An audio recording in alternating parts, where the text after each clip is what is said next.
భారత సైన్యం ఏ సంవత్సరాన్ని నెట్వర్కింగ్ అండ్ డేటా సెంట్రిసిటీ సంవత్సరంగా ప్రకటించింది? 2026ని. భవిష్యత్తుకు సిద్ధంగా ఉన్న దళాన్ని నిర్మించడానికి భారత సైన్యం 2026ని నెట్వర్కింగ్ అండ్ డేటా సెంట్రిసిటీ సంవత్సరంగా ప్రకటించింది. ఉమ్మడితత్వం, స్వావలంబన మరియు ఆవిష్కరణలు సైనిక శక్తికి ప్రధాన స్తంభాలు. ఇది సైన్యాన్ని ప్లాట్ఫామ్ కేంద్రీకృత నుంచి నెట్వర్క్ కేంద్రీకృత యుద్ధానికి మారుస్తుంది. ఈ చొరవ స్వదేశీకరణ, రక్షణ ఆధునీకరణ మరియు అతుకులు లేని ఆర్మీ, నేవీ, వైమానిక దళ కార్యకలాపాలకు మద్దతిస్తుంది. వ్యవసాయ మంత్రిత్వ శాఖ ప్రకారం భారతదేశం ఏ దేశాన్ని అధిగమించి ప్రపంచంలోని అతిపెద్ద బియ్యం ఉత్పత్తి దేశంగా అవతరించింది? చైనాని దాటి. భారతదేశం ప్రపంచంలోని అతిపెద్ద బియ్యం ఉత్పత్తి దేశంగా అవతరించింది. మొత్తం 150.18 మిలియన్ టన్నుల ఉత్పత్తితో చైనాను అధిగమించింది. కేంద్ర వ్యవసాయ మంత్రి శివరాజ్ సింగ్ చౌహాన్ ఈ ప్రకటన చేశారు. అధిక దిగుబడినిచ్చే మరియు వాతావరణాన్ని తట్టుకునే విత్తన రకాల వాడకం ఉత్పత్తిని పెంచింది. ఈ మైలురాయితో పాటు 25 రకాల పంటలకు చెందిన 184 కొత్త రకాలను విడుదల చేశారు. ఈ కొత్త రకాలు పంట ఉత్పాదకత మరియు రైతు ఆదాయాలను పెంచడం లక్ష్యంగా పెట్టుకున్నాయి. బదల్తా భారత్ మేరా అనుభవ ప్రచారం కింద యూట్యూబ్ షార్ట్స్ ఛాలెంజ్ విభాగంలో మొదటి బహుమతిని ఎవరు గెలుచుకున్నారు? మంథన్ రోహిత్. బదల్తా భారత్ మేరా అనుభవ ప్రచారం కింద 4 సృజనాత్మకత సవాళ్ళ విజేతలను సమాచార మరియు ప్రసార మంత్రిత్వ శాఖ ప్రకటించింది. Indrajit Subodh Mashankar Instagram reel contest విభాగంలో మొదటి బహుమతిని గెలుచుకున్నారు. అదేవిధంగా Manthan Rohit YouTube shorts challenge విభాగంలో మొదటి బహుమతిని గెలుచుకున్నాడు. Sushovan Manna short audio visual challenge story of new India విభాగంలో మొదటి బహుమతిని గెలుచుకున్నాడు. అదేవిధంగా కృష్ణగుప్త బ్లాగ్ రైటింగ్ కాంటెస్ట్ విభాగంలో మొదటి బహుమతిని గెలుచుకున్నారు.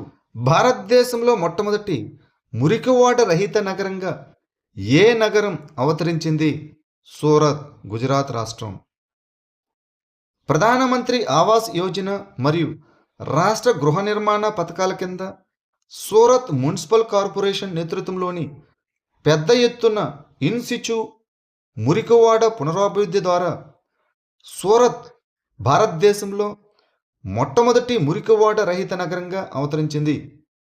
మురికి వాడలను నీరు, పారిశుద్ధ్యం, డ్రైనేజీ, లైటింగ్ మరియు రోడ్లతో కూడిన శాశ్వత బహుళ అంతస్తుల గృహాలతో భర్తీ చేయడం ద్వారా సూరత్ పట్టణ జీవన ప్రమాణాలను మెరుగుపరుస్తుంది, అసమానతను తగ్గిస్తుంది. బంగ్లాదేశ్ క్రికెటర్ అయిన ముస్తాఫిజుర్ రెహమాన్ను ఏ ఐపీఎల్ జట్టు నుంచి తొలగించింది? Kolkata Knight Riders, KKR. Bangladesh cricketer Mustafizur రెహమాన్ను తొలగించిన ఐపీఎల్ జట్టు కోల్కతా నైట్ రైడర్స్, కేకేఆర్. భౌగోళిక రాజకీయ ఉద్రిక్తల కారణంగా భారత క్రికెట్ నియంత్రణ మండలి బీసీసీఐ సూచనల మేరకు 2026 ఐపీఎల్ సీజన్కు ముందు కేకేఆర్ అతన్ని విడుదల చేసింది. ఐపీఎల్ 2026 వేలంలో ఎంపికైన ఏకైక బంగ్లాదేశ్ ఆటగాడు ముస్తాఫిజుర్. కేకేఆర్ అతన్ని 9.20 కోట్లకు కొనుగోలు చేసింది. ఈ నిర్ణయం తీవ్ర వివాదానికి దారితీసింది. దీనితో బంగ్లాదేశ్ ప్రభుత్వం దేశంలో ఐపీఎల్ మ్యాచ్ల ప్రసారంపై నిరవధిక నిషేధం విధించింది మరియు బంగ్లాదేశ్ క్రికెట్ బోర్డు తమ టీ20 ప్రపంచ కప్ 2026 మ్యాచ్లను భారతదేశం నుంచి తరలించాలని ఐసీసీఐని అభ్యర్థించింది. ఇటీవల ఏ రాష్ట్ర ప్రభుత్వం పాఠశాల పిల్లలు వార్తాపత్రికలు చదవడం తప్పనిసరి చేసింది? రాజస్థాన్. జనవరి 2026 నాటికి రాజస్థాన్ రాష్ట్ర ప్రభుత్వం పాఠశాల పిల్లలకు వార్తాపత్రికల పఠనాన్ని తప్పనిసరి చేసింది. 2025 చివరిలో ఉత్తరప్రదేశ్ చేసిన ఇలాంటి ఆదేశాన్ని అనుసరించి రాజస్థాన్ డిసెంబర్ 31, 2025న అన్ని ప్రభుత్వ పాఠశాలల్లో రోజువారీ వార్తాపత్రిక పఠనాన్ని తప్పనిసరి చేస్తూ ఒక ఉత్తర్వు జారీ చేసింది. తైమూర్ అనేది ఏ దేశం అభివృద్ధి చేసిన గాలి నుంచి ప్రయోగించే క్రూయిజ్ క్షిపణి? పాకిస్తాన్. పాకిస్తాన్ వైమానిక దళం ఇటీవల స్వదేశీగా అభివృద్ధి చేసిన తైమూర్ ఆయుధ వ్యవస్థను విజయవంతంగా పరీక్షించింది. ఈ తైమూర్ అనేది పాకిస్తాన్ అభివృద్ధి చేసిన వాయు ప్రయోగ క్రూయిజ్ క్షిపణి. ఇది శత్రువుల భూమి మరియు సముద్ర లక్ష్యాలను అధిక ఖచ్చితత్వంతో ఛేదించడానికి రూపొందించబడింది. ఈ క్షిపణి సాంప్రదాయ వార్హెడ్తో 600 కిలోమీటర్ల వరకు అటాక్ చేయగలదు. ఇది శత్రువుల వాయువు మరియు క్షిపణి రక్షణ వ్యవస్థలను తప్పించుకోవడానికి చాలా తక్కువ ఎత్తులో ఎగురుతుంది. శాండిల్వుడ్ లెపార్డ్ అనే అత్యంత అరుదైన చిరుతుపులి రంగు మార్ఫ్ ఇటీవల ఏ రాష్ట్రంలో కనిపించింది? కర్ణాటక. ఇటీవల కర్ణాటకలోని విజయనగర జిల్లాలో అత్యంత అరుదైన రంగు చిరుతుపులి మార్ఫు నమోదు చేయబడింది. ఇది రాష్ట్రంలో మొదటిసారి మరియు భారతదేశంలో రెండవది.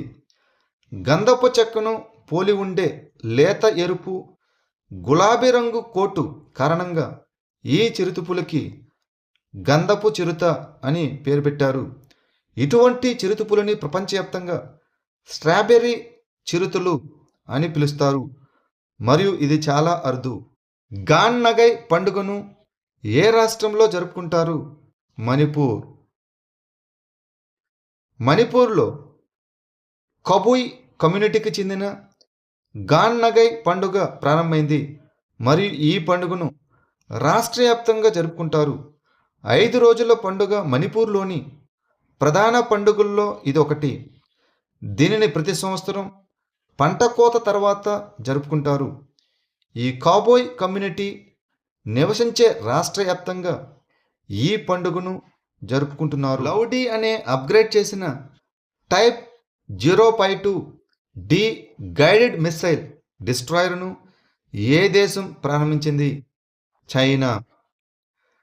చైనీస్ పీపుల్స్ లిబరేషన్ ఆర్మీ యొక్క నేవీ లౌడీ అనే అప్గ్రేడ్ చేసిన టైప్ 0.2D గైడెడ్ మిసైల్ డిస్ట్రాయర్ను ప్రారంభించింది. ఇది వాయురక్షణ మరియు సముద్ర అటాక్ పాత్రల్లో మెరుగైన పోరాట సామర్థ్యాలను కలిగి ఉంది. డిస్ట్రాయర్ టాస్క్ ఫోర్స్ కమాండు మరియు సమన్వయ సామర్థ్యాలను కూడా బలపరుస్తుంది. ఆధునిక నెట్వర్క్ కేంద్రీకృత నావికా యుద్ధంపై చైనా దృష్టిని ఈ కమిషన్ హైలైట్ చేస్తుంది. బోరన్దేవ్ కారిడార్ ప్రాజెక్టుకు పునాదిరాయి ఏ రాష్ట్రంలో వేయబడింది? ఛత్తీస్గఢ్. ఛత్తీస్గఢ్లో ముఖ్యమంత్రి విష్ణుదేవ్ సాయి మరియు కేంద్ర మంత్రి గజేంద్ర సింగ్ షెకావత్ కబీర్ధామ్ జిల్లాలోని బోరన్దేవ్ ధామ్లో బోరన్దేవ్ కారిడార్ అభివృద్ధి ప్రాజెక్టుకు పునాదిరాయి వేశారు. ఈ ప్రాజెక్టు కేంద్ర ప్రభుత్వం యొక్క స్వదేశ్ దర్శన్ పథకం 2.0లో భాగం. ఈ కారిడార్ను వారణాసిలోని కాశీ విశ్వనాథ్ కారిడార్ తరహాలో 146 కోట్ల అంచనా వ్యయంతో అభివృద్ధి చేస్తున్నారు. ఛత్తీస్గఢ్లోని ఖజురహోగా పిలువబడే బోరన్దేవ్ ఆలయం పురాతన వాస్తుశిల్పం మరియు మతపరమైన ప్రాముఖ్యతకు ప్రసిద్ధి చెందింది. విష్ణుగఢ్ పిప్పల్కోటి జల విద్యుత్ ప్రాజెక్టు ఏ నదిపై ఉంది? అలకనంద. ఇటీవల విష్ణుగఢ్ పిప్పల్కోటి జల విద్యుత్ ప్రాజెక్టులోని పిప్పల్కోటి సొరంగం లోపల కార్మికులను తీసుకెళ్తున్న లోకో రైల్ గూడ్స్ రైలును ఢీకొట్టడంతో దాదాపు 60 మంది గాయపడ్డారు. ఈ విష్ణుగఢ్ పిప్పల్కోటి జల విద్యుత్ ప్రాజెక్టు ఉత్తరాఖండ్లోని చమోలి జిల్లాలో గంగా నదికి ప్రధాన ఉపనది అయిన అలకనంద నదిపై నడుస్తున్న నది జల విద్యుత్ ప్రాజెక్టు. దీనిని ప్రపంచ బ్యాంకు నిధులతో భారత ప్రభుత్వం మరియు ఉత్తరప్రదేశ్ ప్రభుత్వం జాయింట్ వెంచర్ అయిన టీహెచ్డిసి ఇండియా లిమిటెడ్ అభివృద్ధి చేస్తున్నది. ఇటీవల మరణించిన మనోజ్ కొఠారి ఏ క్రీడతో సంబంధం కలిగి ఉన్నారు? బిలియర్డ్స్. మాజీ ప్రపంచ బిలియర్డ్ ఛాంపియన్ అయిన మనోజ్ కొఠారి 67 సంవత్సరాల వయసులో తమిళనాడులోని తిరునెల్వేలిలో గుండెపోటుతో మరణించారు. కొఠారి 1990లో ప్రపంచ బిలియర్డ్ ఛాంపియన్షిప్ను గెలుచుకున్నాడు. 2005లో అతను క్రీడల్లో భారతదేశపు అత్యున్నత జీవిత సాఫల్య పురస్కారమైన ధ్యాన్ చంద్ అవార్డును అందుకున్నాడు. 2025లో బిలియర్డ్స్ మరియు స్నూకర్ ఫెడరేషన్ ఆఫ్ ఇండియా అతన్ని జీవిత సాఫల్య పురస్కారంతో సత్కరించింది. సంపాన్ అనేది ఏ వర్గం పెన్షనర్లకు ఆన్లైన్ పెన్షన్ నిర్వహణ వ్యవస్థ. టెలికమ్యూనికేషన్ల విభాగం పెన్షనర్లు. సంపాన్ అనగా system for accounting and management of pension అనేది టెలికమ్యూనికేషన్స్ విభాగం పెన్షనర్ల కోసం ఒక ఆన్లైన్ పెన్షన్ నిర్వహణ వ్యవస్థ. ఇది పెన్షన్లను నేరుగా బ్యాంకు ఖాతాలకు ప్రాసెస్ చేయడం, మంజూరు చేయడం మరియు పంపిణీ చేయడానికి ఒకే వేదికను అందిస్తుంది.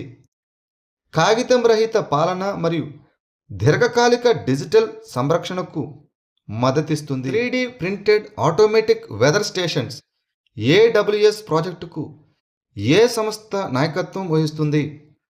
Indian Institute of Tropical Meteorology, Pune. ఇటీవల భారతీయ శాస్త్రవేత్తలు 3D ప్రింటింగ్ టెక్నాలజీని ఉపయోగించి స్వదేశీగా తయారు చేసిన ఆటోమేటిక్ వెదర్ స్టేషన్లను అభివృద్ధి చేయడం ప్రారంభించారు. ఈ చొరవ మిషన్ మౌసంలో భాగం. ఇది వాతావరణ పరిశీలన మరియు అంచనాను బలోపేతం చేయడానికి భూశాస్త్ర మంత్రిత్వ శాఖ ఆధ్వర్యంలో 2000 కోట్ల కార్యక్రమం. ఈ ప్రాజెక్టును Indian Institute of Tropical Meteorology, Pune నడిపిస్తున్నది. RQ-170 సెంటినెల్ స్టెల్త్ నిఘా డ్రోన్ను ఏ దేశం అభివృద్ధి చేసింది? United States of America. RQ-170 Sentinel అనేది యునైటెడ్ స్టేట్స్ యొక్క అధిక ఎత్తులో ఎక్కువసేపు నిలబడగల మానవరహిత వైమానిక వాహనం. దీనిని యునైటెడ్ స్టేట్స్ వైమానిక దళం కోసం లాక్హీడ్ మార్టిన్ యొక్క విభాగం అయిన స్కంక్ వర్క్స్ రూపొందించి తయారు చేసింది. ఈ డ్రోనును నిఘా మరియు లక్ష్య ప్రాంతాలపై ఎలక్ట్రానిక్ యుద్ధ కార్యకలాపాల కోసం ఉపయోగిస్తారు. ఆగ్నేషియా, చైనా మరియు భారతదేశం కోసం ఆర్థిక దృక్పథం విపత్తు ప్రమాద ఫైనాన్సింగ్ 2025ను మెరుగుపరచడం అనే నివేదికను ఏ సంస్థ విడుదల చేసింది? Organisation for Economic Cooperation and Development, OECD. ఆగ్నేషియా, చైనా మరియు భారతదేశం 2025 ఆర్థిక దృక్పథం నివేదికను Organisation for Economic Cooperation and Development విడుదల చేసింది. భారతదేశం, చైనా మరియు ఆసియాన్ 11 ప్రకృతి వైపరీత్యాల యొక్క పెరుగుతున్న ఫ్రీక్వెన్సీ మరియు తీవ్రతను ఎదుర్కొంటున్నాయని, సంవత్సరానికి సగటున 100 విపత్తులు సంభవిస్తున్నాయని, దాదాపు 80 మిలియన్ల మంది ప్రజలను ప్రభావితం చేస్తున్నాయని ఈ నివేదిక కనుగొంది. డిజైన్ లింక్డ్ ఇన్సెంటివ్ పథకాన్ని ఏ మంత్రిత్వ శాఖ అమలు చేస్తుంది?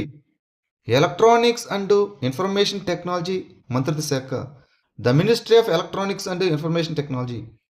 డిజైన్ లింక్డ్ ఇన్సెంటివ్ పథకం ప్రపంచ సెమీకండక్టర్ విలువ గొలుసు యొక్క అధిక విలువ చిప్ డిజైన్ విభాగంలో భారతదేశం యొక్క స్థానాన్ని బలపరుస్తుంది. సెమికాన్ ఇండియా ప్రోగ్రాం కింద ఎలక్ట్రానిక్స్ అండ్ ఇన్ఫర్మేషన్ టెక్నాలజీ మంత్రిత్వ శాఖ ఈ పథకాన్ని అమలు చేస్తుంది.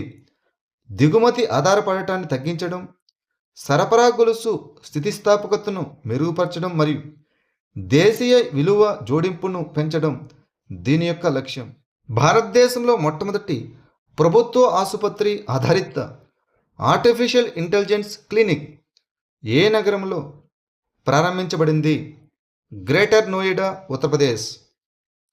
ఇటీవల భారతదేశంలోని మొట్టమొదటి ప్రభుత్వ ఆసుపత్రి ఆధారిత ఆర్టిఫిషియల్ ఇంటెలిజెన్స్ క్లినిక్ను గ్రేటర్ నోయిడాలోని గవర్నమెంట్ ఇన్స్టిట్యూట్ ఆఫ్ మెడికల్ సైన్స్లో ప్రారంభించారు.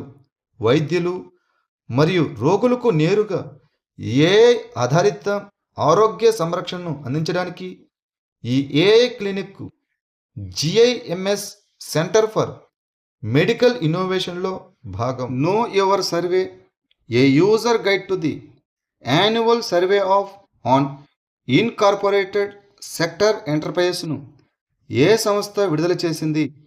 జాతీయ గణాంకాల కార్యాలయం, national statistical office NSO.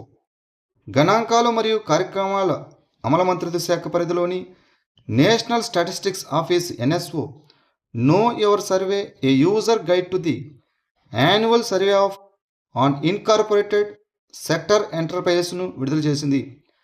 Data వినియోగదారులను నిమగ్నం చేయడానికి మరియు ఏఎస్యుఎస్సి ప్రక్రియలను పారదర్శకంగా, సరళంగా మరియు వినియోగదారు స్నేహపూర్వకంగా వివరించడానికి ప్రత్యేకంగా రూపొందించిన మొదటి యూజర్ గైడ్ ఇది. కార్ నికోబార్ ద్వీపానికి సమీపంలో ఉన్న అండమాన్ దీవులు మరియు నికోబార్ దీవులను వేరు చేసే ఛానల్ ఏది? 10 డిగ్రీల ఛానల్. ఇటీవల Chief of Defence Staff CDS Car Nicobar ద్వీపంలోని భారత వైమానిక దళ స్థావరంలో ఒక ప్రధాన రన్వే అప్గ్రేడ్ను ప్రారంభించారు. ఈ కార్ నికోబార్ ద్వీపం అండమాన్ మరియు నికోబార్ దీవుల కేంద్రపాలిత ప్రాంతంలోని నికోబార్ జిల్లాలో భాగం. 10 డిగ్రీ ఛానల్ ద్వీపానికి సమీపంలో ఉన్న అండమాన్ దీవులు మరియు నికోబార్ దీవులను వేరు చేస్తుంది. భగవాన్ బుద్ధుని పవిత్ర పిప్రాహ అవశేషాల గ్రాండ్ ఇంటర్నేషనల్ ఎగ్జిబిషన్ ఏ నగరంలో ప్రారంభించబడింది? న్యూఢిల్లీ. ఇటీవల ప్రధానమంత్రి నరేంద్ర మోదీ న్యూఢిల్లీలో భగవాన్ బుద్ధుని పవిత్ర పిప్రాహ అవశేషాల గ్రాండ్ ఇంటర్నేషనల్ ఎక్స్పోజిషన్ను ప్రారంభించారు. The light and the lotus అనే ప్రదర్శనలో దాదాపు 125 సంవత్సరాల తర్వాత స్వదేశానికి తిరిగి వచ్చిన అవశేషాలు ప్రదర్శించబడ్డాయి. ఈ పిప్రాహ అవశేషాలు 1898లో కనుగొనబడ్డాయి మరియు ఇవి భగవాన్ బుద్ధుడితో నేరుగా ముడిపడి ఉన్నాయి. పిప్రాహ ప్రదేశం పురాతన కపిలవస్తుతో ముడిపడి ఉంది. ఇక్కడ బుద్ధుడు తన ప్రారంభ జీవితాన్ని గడిపాడు. క్రిప్టోకరెన్సీ మైనింగ్ మరియు మార్పిడికి చట్టపరమైన గుర్తింపు ఇచ్చిన దేశం ఏది? తుర్క్మెనిస్తాన్. క్రిప్టోకరెన్సీ మైనింగ్ మరియు మార్పిడి కార్యకలాపాలకు బహుళ దేశాలు చట్టపరమైన గుర్తింపును మంజూరు చేశాయి మరియు నియంత్రణ ఫ్రేమ్వర్క్లను ఏర్పాటు చేశాయి. ఇటీవల Turkmenistan, United States of America, Canada మరియు యూరోపియన్ యూనియన్ సభ్యులు వంటి ఇతర దేశాలు కూడా సమగ్ర చట్టపరమైన నిర్మాణాలను కలిగి ఉన్నాయి.